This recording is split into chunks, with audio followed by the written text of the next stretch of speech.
Hello, my podcast people, and thank you for joining me for yet another episode of my favorite online business podcast. If you are listening, if you are tuning in, if you are watching on the day that it drops, it is Monday.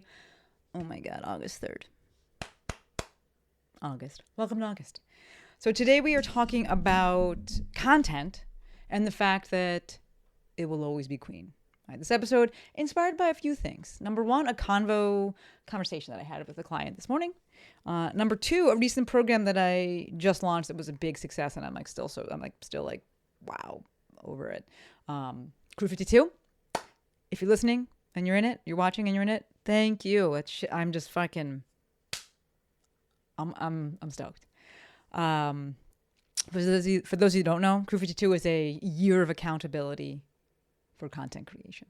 And the third thing inspired this is the uptick in the number of folks starting a Substack.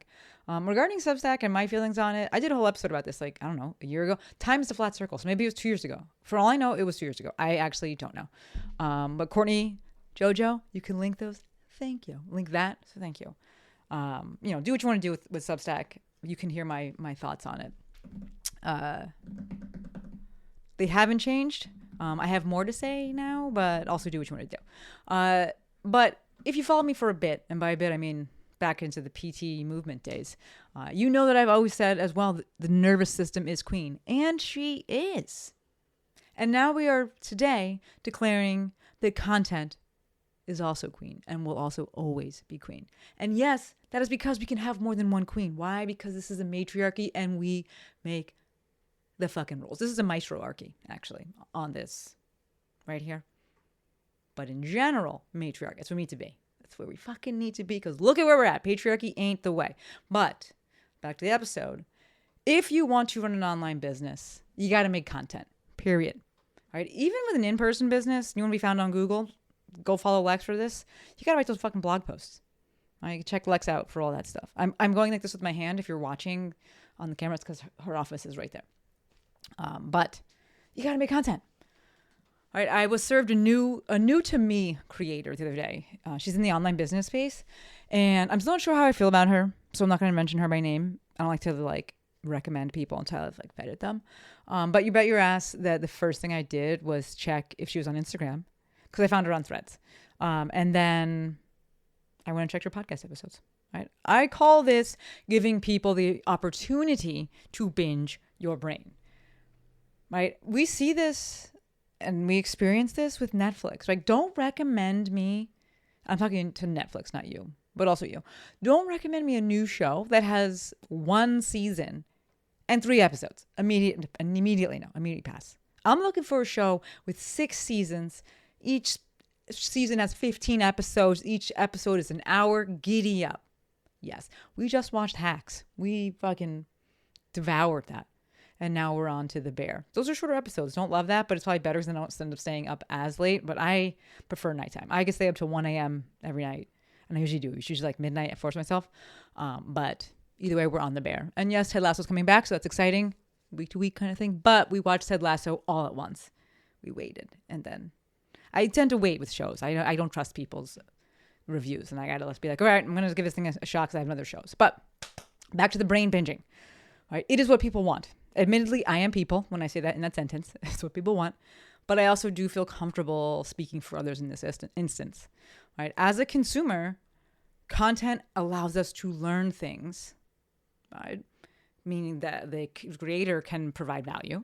It allows us to relate to the creator. It allows us to connect with the creator. It helps us understand the creator. It builds trust. Right? Slight tangent, but not really. I was also on I stay on Threads. I fucking hate it, but I stay on Threads. And I saw a creator that was asking about Jessie Jean.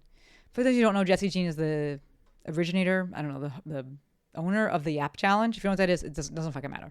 But either way, they were asking about another creator. Her name is Jessie Jean. And they were asking about her political stance. And because this person couldn't find anything. And the person was like, I might take this down, but felt brave, so I'm posting it. Does anyone know Jessie Jean's political stance? I made a firm, resolution to not give any money to Trump directly if I can help it. And so before I go and like buy this woman's course, I would like to know. And I fucking love that question. And other people did too in the comments, and they were just like immediate follow to that woman. I was like, yeah, I didn't follow her, but I was like, yeah, that's a great fucking question, right?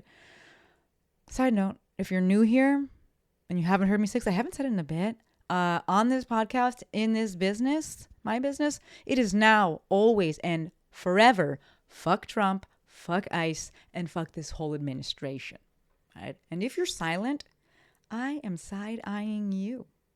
Yes, I am. Okay? So, content.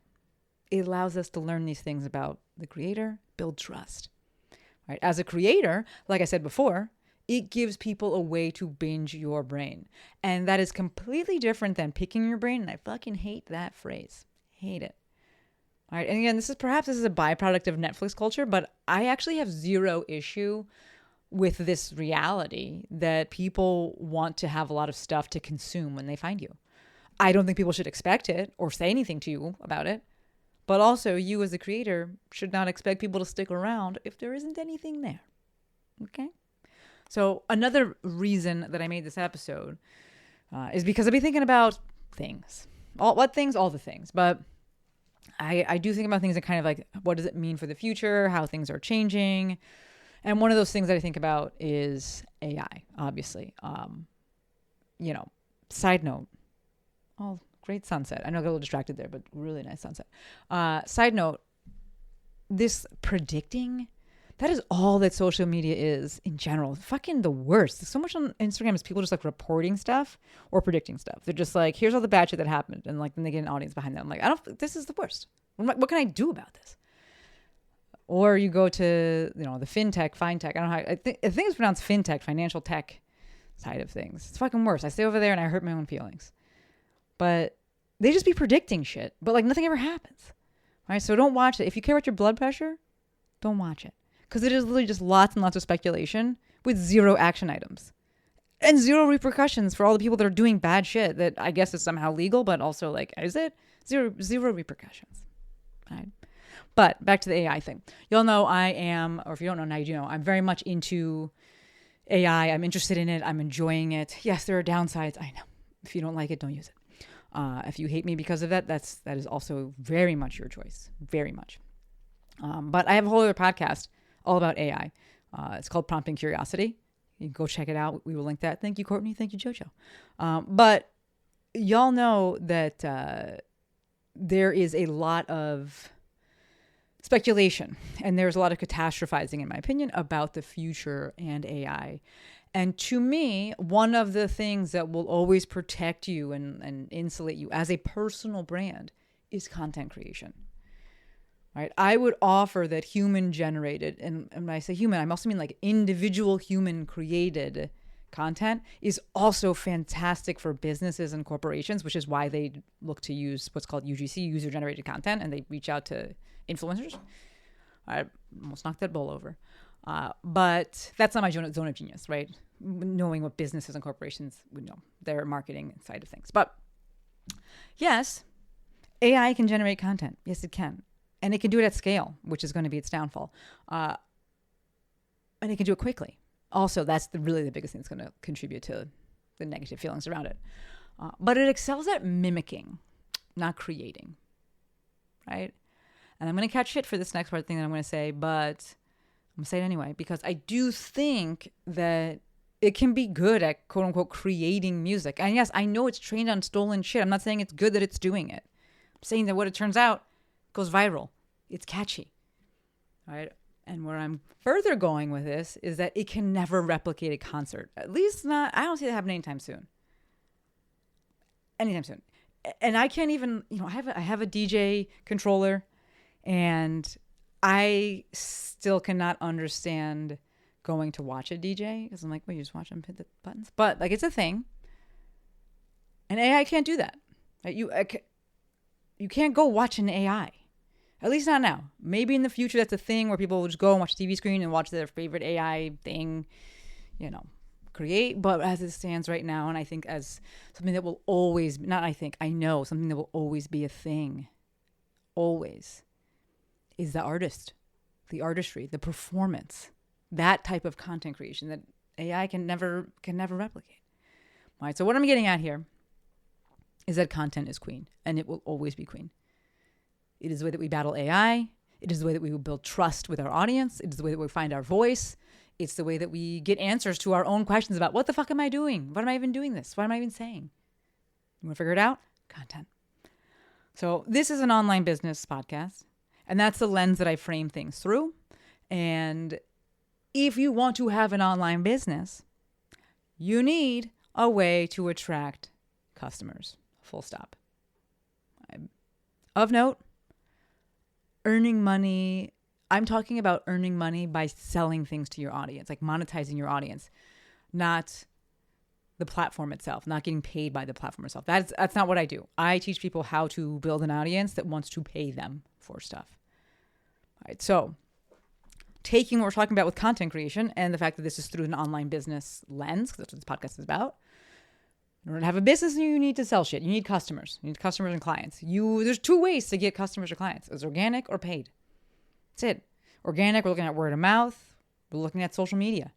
Right? All the various platforms of social media. Paid, we're looking at ads, which those ads often work better after organic proof of concept, but it's not the only way.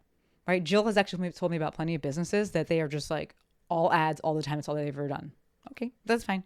Not for me. Not my zone of genius. So again, I am acknowledging there's another way to get customers. The way that I know, my zone of genius, that organic route. Right? I don't think there's any other way. Organic, paid. Maybe if you can think of one, message me, drop a comment.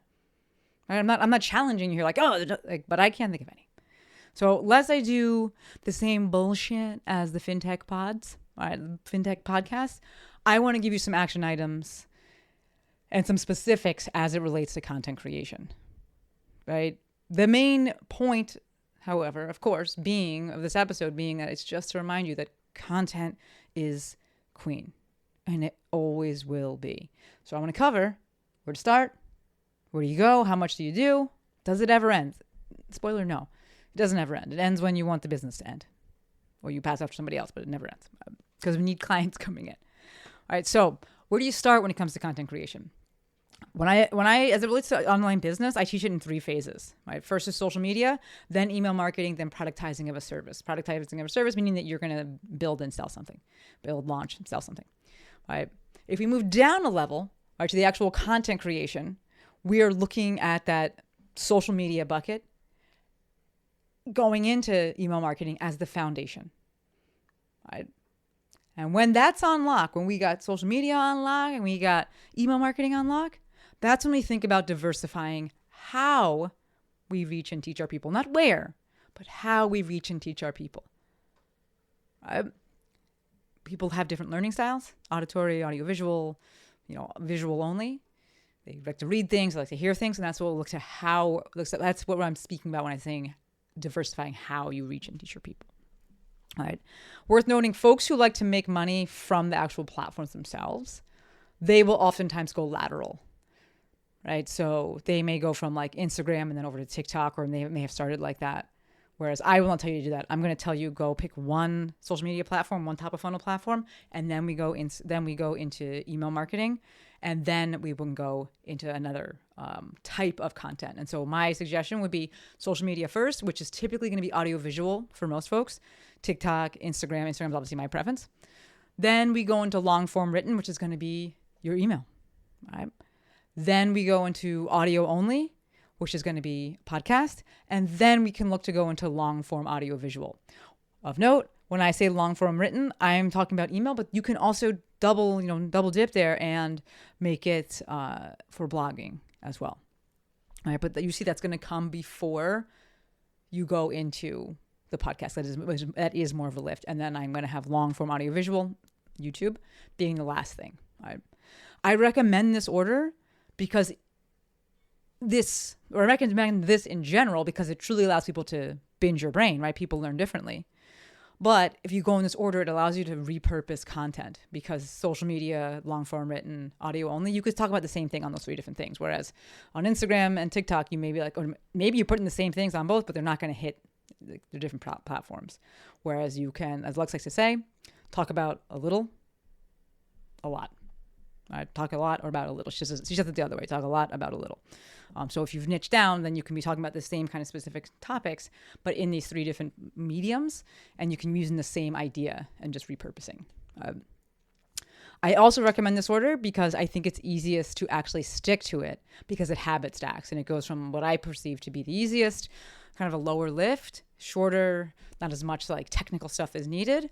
And then we can go into the more complex things on top of that, right? But as it relates to where you actually start, that's going to be up to you and whatever comes easiest to you, whatever you're most interested in, and where your people are at, right? For most folks, it's going to be typical social media, Instagram, TikTok, or Facebook. Podcasting is tough as a initial top of funnel strategy because it's tough to get discovered that way. It's less organic, and you'll likely need more strategy for that, and like pitching to people and getting people on. Like it's a very different lift, right? As I teach it, podcasts are great for relationship deepening. So people will find you on another platform, and then they go to your podcast and they're like, wow, I'm all in on this person. I want to listen to them a ton, right? So they really don't get discovered there, but you really solidify that relationship on the podcast. All right. Blogging or Substack could absolutely be your top of funnel, but you are probably going to need to throw in some sort of threads in there, or if you're on Substack, throw in some notes. Like you need these shorter blips for people to find and latch onto and get exposed to. But if you're a writer and you be writing, then yeah, those may make the most sense as your top of funnel and not the traditional social media. Right? I do pay for 2 Substacks. One is a weekly AI roundup, and I just like want to support this person because I was on the free tier for so long, and I was like, this guy is like doing a lot of work, and like let me just throw him some monies. Would I prefer it to be like on his platform and not on Substack? Yes. And then one is Sharon, and I found her. Sharon Says So. I found her on Instagram first, and then I pay for that as well. A large part of that is like just a way to support that creator. Would I love for it to be somewhere else? Yes, but it's not. YouTube could be the top of funnel, right? The first content creation platform, but it's a heavy lift, right? Because of the tech and the editing. But it is absolutely viable. Again, you pick what you want to be this top of funnel, right? The frequency for content creation is going to be dependent upon the platform, and obviously dependent upon you and what your capacity is. But secondary to that, it will be the platform. All right. So Instagram, how much can you be consistent with? Volume will always be your friend on Instagram. I will always say that. Post more, post more, post more. YouTube, per Jojo, my guy. If you want to learn, go to him, reach out to him. He does sessions. He has a course coming. Joe, see what I did there? But as per Joe, when you go to launch on YouTube, you want to have like 2 to 3 episodes. I talk about this with the podcast as well. You want to have 2 to 3 episodes. You put those out, let the algorithm do its thing, and then from there you go into he suggests a weekly cadence. Again, can you stick with that? It's up, only you know. But this is the suggested. Substack, I have no idea what the frequency would be, but I'm pretty sure, like I said earlier, that you probably should do some notes in there as well. And if it was me on Substack, I would shoot for weekly. That's the ones that I subscribe to, is weekly. And actually, Sharon, she posts something like every day.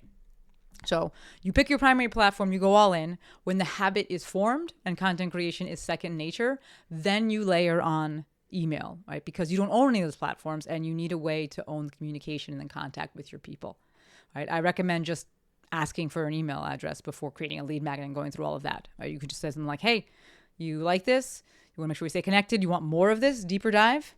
Join the podcast. Wow. Join the email list. Join the newsletter. Right, and start it with that. And then as a starting cadence, I recommend writing monthly. I write weekly. I am a content monster. I have no shame saying that. But I would recommend starting off monthly because it's just sustainable for people. And then you can increase the cadence from there. Next, this could be years later. For folks who are like, all right, I got my social media on lock. I got email on lock. I'm ready to add something in.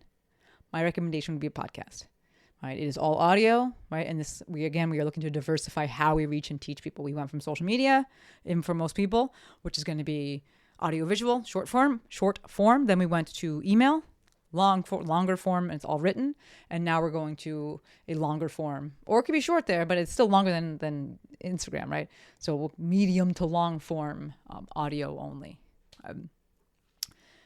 If you want to learn how to start your own podcast, because you're like, yeah, I've been thinking about doing this, round 4 for my podcast program, Press Publish, we will start in the fall or the winter. I haven't decided yet. Right now I'm focused on Crew 52. But we will put the link for the wait list in the show notes. Thank you, Courtney. Thank you, Jojo.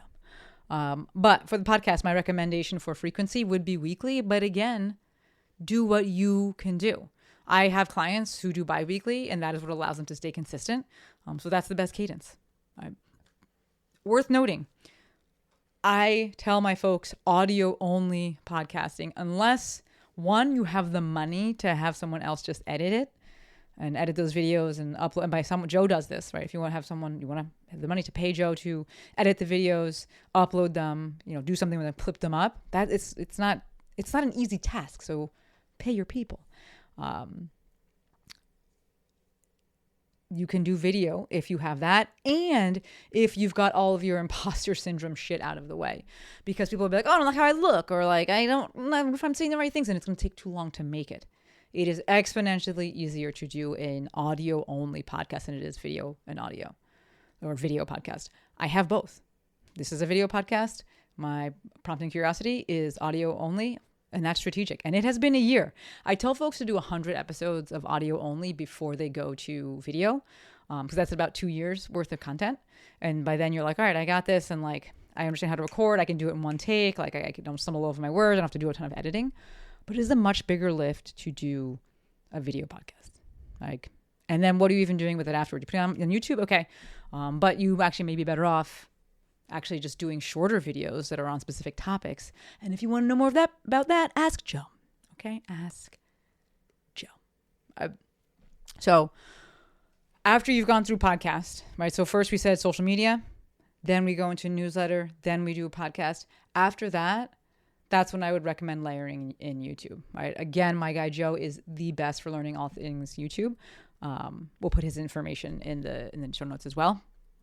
But YouTube's a bigger lift. It's a bigger lift, the biggest lift of all of them, right? And in my opinion, if you have all the other things on lock, right, you're consistent, you can talk to the camera because you did social media, you can write because you have an email list and you've waited to actually connect with these people. You're not all up in your head because you've just been making content for so long. You know what your niche is, or like at least a general direction. It will make making long form video that much easier, right? So there's a reason I suggest to go in that order. Right?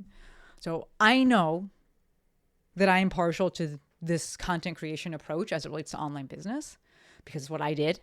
It's what I've coached literally hundreds upon hundreds. It's into the thousands at this point, but it's like it sounds fake when you say like, I've worked with thousands of people, and you're like, have you? So I just say hundreds upon hundreds. I work with a lot of people on this. Right? And I know I'm partial because of that. Right? But like I said earlier, if you want an online business, you need customers and clients. Right? We are talking again about an online business where you make money from your audience, right? Directly from your audience, right? Not from views of the platform paying you. And to that end, you have to build that audience. You have to attract that audience. And the easiest way, in my opinion, or the way that I teach and suggest and attracting them organically would be social media, right? You can attract them organically. You can go get them from paid route. That is not my zone of genius. I am 100% into and 100% zone of genius knowledgeable about the organic approach, namely through Instagram as the super top of funnel approach, right? So if you're going to go organic, you need a way to get in front of these people. You need a way to build trust, and you need a way to eventually hawk your wares. And to that end, in the online space, content will always be queen. So go post some fucking shit, okay? All right, that's all I got for today. If you got comments, questions, additions, subtractions, any of those things, hit me up. Send me a DM on the old Instagram and the Movement Maestro. You can send me a text, 310-737-2345. Would love to hear from you. All right. As always, endlessly, one more time, endlessly appreciative for every single one of you. Until next time, friends, Maestro out.